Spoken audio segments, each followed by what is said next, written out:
क्रोध कर लिया। वहां से निकल करके भगवान विष्णु के पास में आए और भगवान विष्णु की परीक्षा लेने के लिए अपने चरण से, अपने पैर से भगवान के वक्ष स्थल पर प्रहार किया। तो भगवान के श्री चरण, भृगु ऋषि का श्री चरण आज भी भगवान के हृदय पर है। परीक्षा लेने के लिए जब जैसे ही चरण का प्रहार किया, भगवान विष्णु खड़े हो गए हाथ जोड़ करके भृगु ऋषि के सामने और कहने लगे, प्रभु अरे महाराज, आपने मेरे हृदय पर जो वार किया है पैरों से, चरणों से, आपके चरणों को बड़ी ठेस लगी होगी, क्योंकि मेरा हृदय तो बड़ा कठोर है, पत्थर की तरह कठोर है। भगवान विष्णु के स्वभाव को देख करके भृगु ऋषि बड़े प्रसन्न हुए और ये घोषणा करवा दी कि सबसे बड़े देव केवल नारायण है, क्योंकि इतना चरण का प्रहार करने के बाद भी भगवान ने माफी ही मांगी, सामने नहीं बोले।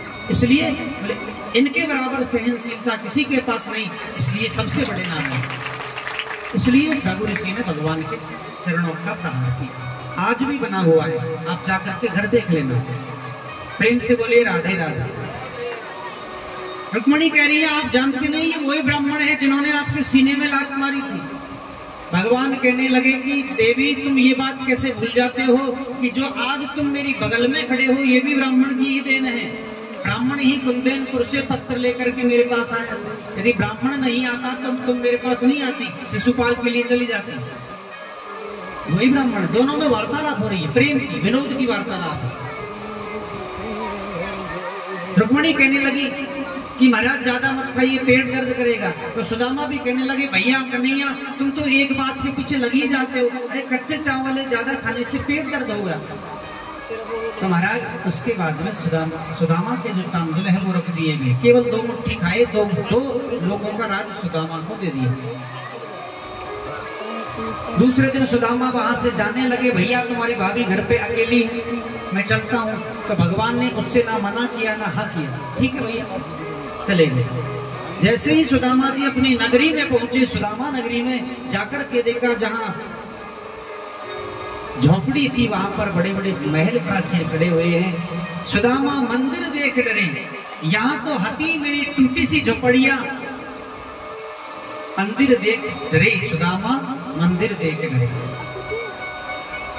यहाँ तो हती मेरी टूटी सी झोपड़िया, कंचन महल खड़े, सुदामा मंदिर देख डरे।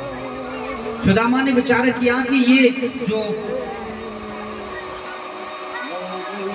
ये महल है ये किसके हैं? यहाँ तो मेरी एक झोपड़ी हुआ करती थी। द्वारपालों से कहा, भैया ये झोपड़ी किसकी है? द्वारपाल कहने लगे, हमारे प्रभु सुदामा जी महाराज की है। सुदामा विचार करने लगे, बोले सुदामा तो मैं ही हूँ, शायद कोई सेठ जी होंगे, उनका होगा, हमारी झोपड़ी हटा करके महल बना दिया। बोले भैया तुम्हारे जो महाराज जी उनको बुलाओ। बोले यहाँ नहीं है, वो तो द्वारिका गए। द्वारिका तो नहीं गया था। हाँ कोई होंगे व्यापारी सेठ जी, व्यापार करने के लिए आते जाते होंगे, द्वारिका गए होंगे। बोले भैया तुम्हारे घर में सेठानी जी तो होगी, उनको ही बुला लो। बोले खड़े रहिए, अभी बुला करके लाते हैं।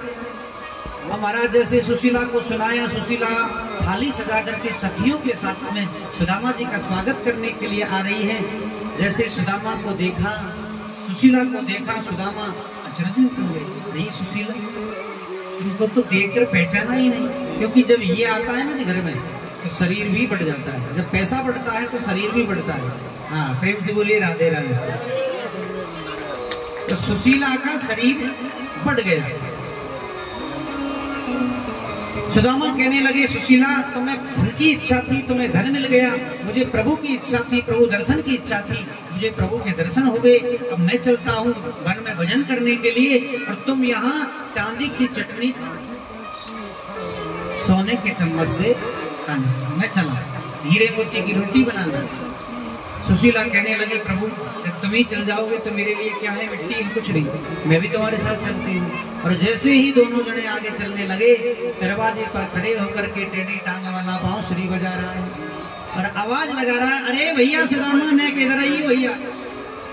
सुदामा ने पीछे मुड़कर के देखा तो टेढ़ी टांग वाला टेढ़ी टांग करके खड़ा है। प्रेम से बोलिए राधे राधे। सुदामा हाथ जोड़ करके कहने लगे, भैया मैंने तुमसे धन कब मांगा? अरे मेरा सबसे बड़ा धन तो आप हो, आप मुझे मिल गए और मुझे क्या चाहिए। भगवान कहने लगे सुदामा, इस संपत्ति को यदि मेरा प्रसाद समझ करके तुम भोगोगे तो कभी भी बुद्धि नष्ट खराब नहीं होगी। यदि मेरे द्वारा दिए गया संपत्ति, जमीन, जायदाद, उस सबको यदि मेरा प्रसाद समझ करके तुम भोगोगे, उसका भोग करोगे तो कभी भी बुद्धि खराब नहीं होगी। और यदि तुम उसको माया समझ करके, अपनी समझ करके करोगे तो बुद्धि अवश्य खराब होगी। प्रेम से बोलिए राधे राधे। देवदेहारी कोई और है और भेजत है दिन रैन, और लोग भरम हम पर करें जाते नीचोले। कई व्यक्ति, कई भक्त ऐसे होते हैं जो दान करते हैं ना तो अपने हाथ को भी नहीं देखते हैं। ये दोहा पढ़ी, सुनिए आप क्या कह रहे हैं। देनहार कोई और है, और कौन है? ठाकुर जी। देनहार कोई और है, भेजत है दिन रैन, और लोग भरम हम पर करें, लोग भरम हम पर करें जाते नीचा नैन। एक सेठ जी थे, दान करते थे रोज गरीबों को, लेकिन उनका नियम था कि वो आंखों को नीचा करके, अपना सर झुका करके दान करते थे। ये देखते नहीं थे कि सामने दान कौन ले रहा है। एक दिन किसी व्यक्ति ने उससे कहा कि सेठ जी, आप दान तो इतना करते हो लेकिन आप आंखें बंद क्यों कर लेते हो, आंखें झुका क्यों लेते हो? तो सेठ जी ने कहा कि महाराज, देनहार कोई और है, देने वाला तो कोई और है, और भेजत है दिन रैन, रोज भेजता है वही देने वाला, और लोग भरम हम पर करें। लोग कहते हैं सेठ जी दान कर रहे हैं। अरे हम कौन होते दान करने वाले? देने वाला वो है। लोग भरम हम पर करें इसलिए नीचे नयन। इसलिए महाराज हम नीचे नयन करके दान करते हैं कि कोई हम किसी को देख ना पाए। यदि देख लेंगे तो फिर बिगड़ने का खतरा रहेगा। जैसे मान लीजिए आपके कॉलोनी में कोई गरीब है, आपने उसको दान दिया, यानी कि आपने मान लीजिए 2-5 हज़ार रुपये उसकी मदद कर दी कि कोई बात नहीं, गरीब आदमी। अब मान लीजिए वही व्यक्ति एक दिन तुम्हारे घर में काम पड़ गया, वो रास्ते में जा रहा है, उस व्यक्ति से तुमने कहा भैया थोड़ा सा आना, मदद करना। अब यदि उस व्यक्ति ने मना कर दिया तो तुम्हारे अंदर अहंकार हो जाएगा। क्यों हो जाएगा? कि देखो उस दिन तो मैंने इसकी मदद की थी 5,000 रुपए की, और आज ये मेरे काम के लिए मना कर रहा है, तो अहंकार हो गया। इसलिए ये सेठ जी कहते हैं कि लोग भरम हम पर करें जाते नीचा नयन। इसलिए मैं मेरे नेत्रों को नीचा करके दान करता हूँ कि सामने वाले को मैं देख ना पाऊँ कि सामने वाला कौन है।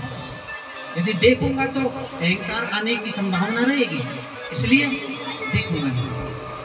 भगवान ने कहा कि तुम इसको देखते ही क्यों हो, मेरा प्रसाद समझिए, और मेरा प्रसाद समझकर यदि भोग पाओगे, भोग करोगे, तो प्रसाद का पाना मोक्ष का पाना होता है। प्रेम से बोलिए राधे राधे। प्रसाद का अर्थ क्या होता है मैं आपको समझाऊंगा। प्रसाद में 3 शब्द है, प्रसाद, तीनों का अलग अलग अर्थ। प्र यानी प्रभु, सा यानी साक्षात, और द यानी दर्शन। प्रभु का साक्षात दर्शन ही प्रसाद है। प्रेम से बोलिए राधे राधे। इसलिए कभी भी ठाकुर जी पर चढ़े हुए प्रसाद को कभी पैर में नहीं लेना चाहिए। और पैर में लेने का मतलब मैंने समझाया था आपको, इंद्र का राज चला गया, लक्ष्मी से विहीन हो गया। एक बार दुर्वासा जी भगवान से मिलकर आ रहे थे, भगवान ने अपनी जो माला है वो दुर्वासा जी के गले में डाल दी। दुर्वासा जी इंद्र के यहाँ आ गए, इंद्र ने स्वागत किया, तो दुर्वासा ऋषि ने प्रसन्न होकर के उस माला को इंद्र को पहना दिया।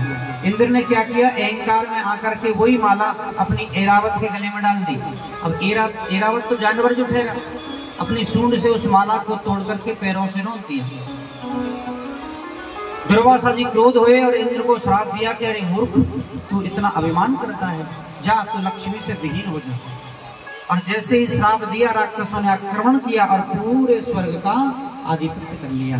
इसलिए भगवान का प्रसाद, माला, फूल जो भी भगवान पर चढ़ाई हुई है, कभी गलती से पैरों में मत लेना, वरना सबसे पहले लक्ष्मी नाराज हो जाती है, लक्ष्मी से विहीन हो जाओगे। पक्की बात है, मैं नहीं कह रहा इस बात को, वेद शास्त्र कह रहे हैं।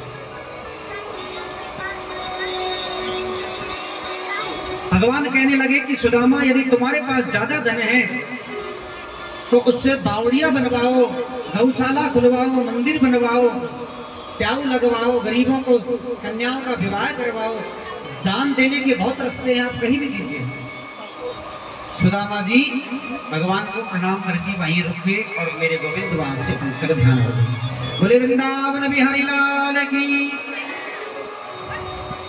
इसके बाद में महाराज कन्हैया ने एक सुंदर लीला करी। आज सूर्य ग्रहण था तो आज भगवान हरियाणा आए अपने परिवार को लेकर के। कहाँ आए?